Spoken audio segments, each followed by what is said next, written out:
No, just stay there, please, please, please. Yeah, I love you too. I love you too. Yes. Hello. I love you too. I love you too. I love you too. Okay, we're gonna try and make this video. Hello, everyone. Welcome to the Pup Mommy. Let me take my glasses off so I can see. Oh, wait a minute, I said that wrong. Let me put them back on so I can see. Oh, Allie, Allegra, everybody wants to be in on the act. It's a holiday time. And what I would like to do is say thank you and wish you a very, very happy Thanksgiving. And to thank all of you, my followers, and all of the people who have watched my videos through the years.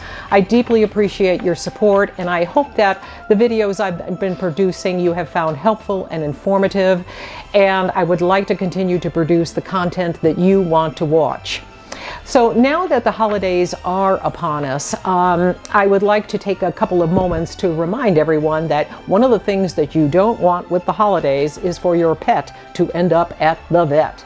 And this can occur for any number of reasons. And the two most frequent reasons that this happens is because one, food, and number two, foreign objects. So let's take this and do a very short video on some of the things to remind ourselves about when we have friends, family, company over to our home, because it's certainly a different change and a big change in routine for many of us. With the holidays, you know, we have different feasts, different foods. And some of the things to keep in mind is that I know when I was growing up, my mother always used to like to celebrate with our little Boston Terrier and make sure that our little pup had a little bit of the feast as well. But keep in mind that many of the ingredients in our feasts are actually toxic to dogs, whether they are grapes, whether they're raisins, whether they're onion, garlic. Think about that spinach artichoke dip that you've got on the cocktail table that maybe a little pup can reach and get into. So keep in mind that some of those things happen, and to kind of look at what we are going to be feeding our dog. Another thing to think about is sometimes, you know, our sides. We've got the macaroni and cheese, we've got the stuffing, we've got the sweet potatoes, we've got the Brussels sprouts. Check with, you know, ASPCA has a hotline and has a website about all the items that are toxic for dogs. And keep in mind, and try to keep some of those things out of reach. If you want to do sweet potatoes, dogs can eat sweet potatoes, but, you know, clear off the butter, clear off the brown sugar, clear off the marshmallow, clear off the honey, clear off the orange juice, and then just give them a little bit of that plain sweet potato. The other thing to keep in mind also is when you're you know, maybe sharing your feast, is the items that are maybe high in the fat content. And as I mentioned earlier, sometimes like the macaroni and cheese and the whipped potatoes and some of the other things that you might really want to, like the potato chips that you might want to give to your dogs. You know, larger dogs can sometimes process those types of foods a little bit better than the small, medium-sized dogs. Because when you start feeding high fat content and foods that the dog is not normally eating, one of the things that you can do is you'll have an outbreak of diarrhea, you'll have another outbreak of vomiting. And if you do this on a routine basis through the holidays, you can actually cause an attack of pancreatitis. And that's expensive to treat. You don't want to do that. Another thing to also consider is that when family and friends and cousins and little kids all come over, out come the board games, out come the Legos, out come all kinds of things. You know, dogs are curious, puppies are curious. A lot of things like little children and little babies, they all go in the mouth.